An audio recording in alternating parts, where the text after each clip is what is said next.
तो गाइस जिस तरह के बैग ऑफ वर्ड्स आप लोगों को स्क्रीन पर प्रेजेंट हो रहा है, बैग ऑफ वर्ड्स बेसिकली क्या होता है कि एक बैग है जिसके अंदर आप लोगों के वर्ड्स रखे हुए हैं। अगर हम लोग इस कॉन्टेक्स्ट की बात करें तो हम लोगों को यही समझ आती है कि कोई ना कोई बैग है जिसके अंदर कोई कुछ ना कुछ वर्ड्स हैं, किसी लिहाज से वर्ड्स हैं, लेकिन हमें समझ नहीं आती कि जो वर्ड्स हैं वो किस लिहाज से हैं, उनको किस तरीके से रखा गया, उनको कैसे रखा गया और उनको रखने की क्या किस बेस पे उनको रखा गया। क्योंकि हम जब भी किसी सामान में थैले में चीज़ें रखते हैं, जैसे हम लोगों ने किसी पिकनिक पर जाना है, कहीं बाजार जाना है, तो हम उसके रेफरेंस से चीज़ें रखेंगे। पिकनिक पे जाना है तो आप लोग क्या रखेंगे, कुछ खाने पीने की चीज़ें रखेंगे, कुछ सामान जो आप लोगों ने वहाँ पे इस्तेमाल करना है। अगर बच्चे हैं तो खेल कूद की चीज़ें जो है वो आप लोग अपने बैग में रखेंगे और चल पड़ेंगे। इसी तरह जब हमारा बैग ऑफ वर्ड्स बनता है तो ये बेसिकली एक मशीन लर्निंग की टर्म है जो यूज़ होती है। लेकिन ये क्यों हम लोग बनाते क्यों हैं, ये हमें ज़रूरत क्यों पड़ती है? डाटा आ गया तो हम उसको क्यों नहीं ऐसे ही यूज़ कर सकते, हम लोग मॉडल को ऐसे क्यों नहीं ट्रेन कर सकते? ये सारे सवालों के जवाब आप लोगों को इस वीडियो में मिलेंगे। तो इस वीडियो को एंड तक देखिएगा और काइंडली मेरे चैनल को लाइक एंड सब्सक्राइब ज़रूर कीजिएगा। So let's get started. अब यहाँ पे आप लोगों को स्क्रीन पे जैसे शो हो रहा है कि यहाँ पे कुछ वर्ड्स हैं और ये बैग में पड़े हुए हैं। तो ये एक बेसिकली कॉन्टेक्स्ट बनता है कि बैग ऑफ वर्ड्स ये चीज़ होती है। लेकिन इसके पीछे लॉजिक क्या है कि मतलब अगर बैग ऑफ वर्ड्स हमें चाहिए तो उसको बनाते कैसे हैं, उसको क्यों बनाना है, उसके क्या करना है?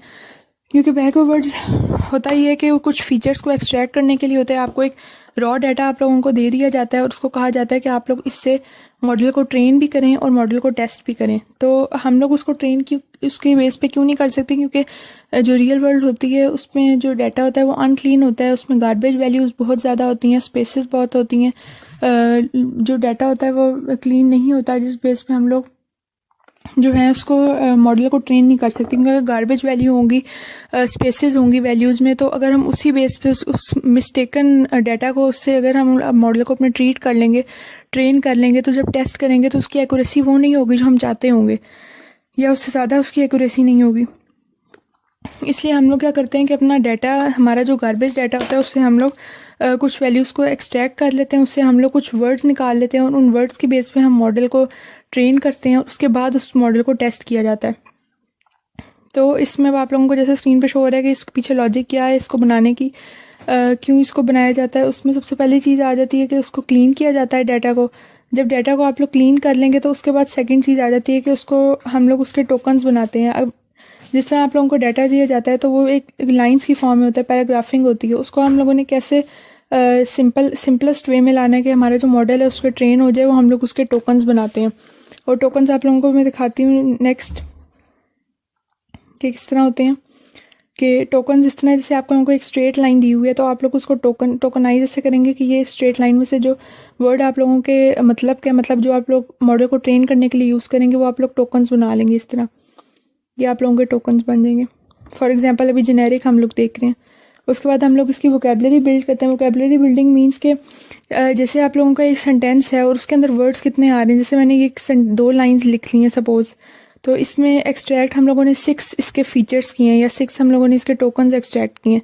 तो हम लोगों ने ये देखना है कि जो टोकन्स एक्सट्रैक्ट हुए हैं कितनी दफ़ा उस सेंटेंस में आ रही हैं। मतलब है तो इसी का ये फीचर, इसी जो 2 सेंटेंसेस लिखे हैं इन्हीं का फीचर है, लेकिन ये कितनी टाइम्स उसमें आ रहे हैं। जैसे सपोज ये फर्स्ट वर्ड है, ये 3 टाइम्स आ रहा है, ये जो है वो 4 टाइम्स आ रहा है। ये इसकी वोकेबलरी बिल्डिंग होगी। और फिर जनरेट वेक्टर्स हम लोगों ने जैसे मैथ्स में भी पढ़ा हुआ है या इंजीनियरिंग फील्ड से अगर आप लोगों का ताल्लुक है, साइंसेस से है, तो आप लोगों को पता होगा कि वेक्टर्स क्या होते हैं।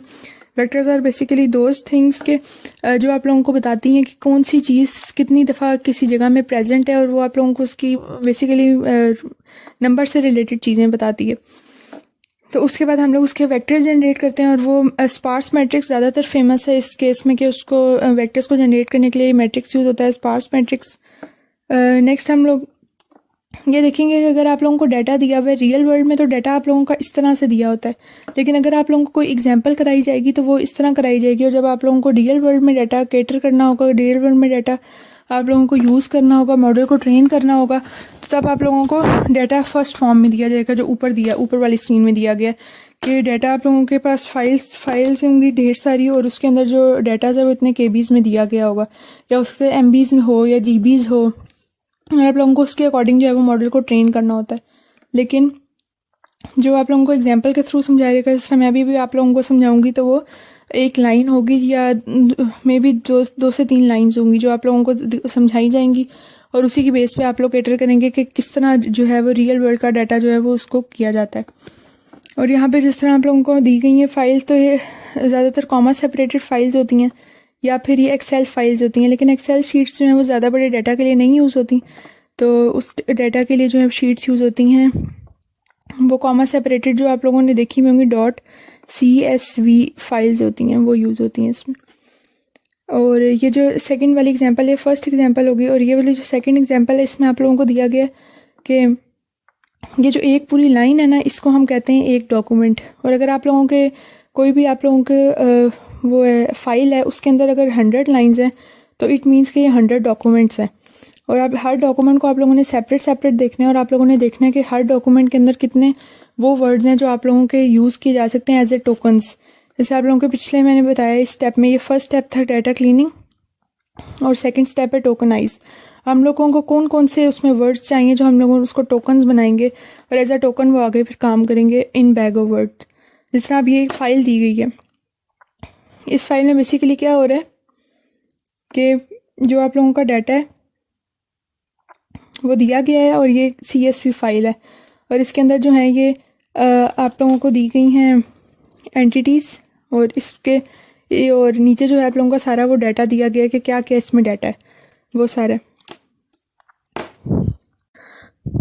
अच्छा, अब आप लोग डाटा सेट्स का डिफरेंस देखें कि 2 फाइल्स हैं और दोनों फाइल्स में डाटा सेट्स का क्या। इसमें एक ही फाइल है जो कि 2 फॉर्मेट्स में डिस्प्ले हो गई है। एक फॉर्मेट है .csv and other format is excel format जो कि .xls है। तो इसमें आप डिफरेंस आप लोग खुद ही देख सकते हैं कि एक में जो है वो बिल्कुल सही प्रॉपर तरीके से डाटा लिखा गया, जो एक लाइन है उसके बाद नेक्स्ट लाइन स्टार्ट हो रही है। लेकिन एक्सेल शीट में क्या हो रहा है कि एक लाइन अगर है तो उसके बाद दूसरी लाइन उस जो स्टार्ट हो रही है वो फर्स्ट डाटा का पार्ट नहीं है, फर्स्ट रो का पार्ट नहीं है, वो एक नेक्स्ट रो बन गई है। हालांकि हम क्या चाहते हैं कि फर्स्ट रो में फर्स्ट चीज़ जो आ रही है वही डाटा हो। अब यहाँ पे जैसे विजुअल रिप्रेजेंटेशन अगर आप लोग समझना चाहें बैग ऑफ वर्ड्स की, तो वो ये हो सकती है कि परसेंटेज वाइज जो है हम डाटा को फिल करते हैं और एक बैग बनाते हैं। जिस तरह आपने कहीं जाना भी है तो आप लोग पहले थोड़ी चीज़ें रखेंगे, फिर आप लोग वक्त के साथ साथ जो है वो ज़्यादा चीज़ें रखते जाएंगे उसमें, और फाइनली आप लोगों का 100% कंप्लीट एक बैग बन जाएगा।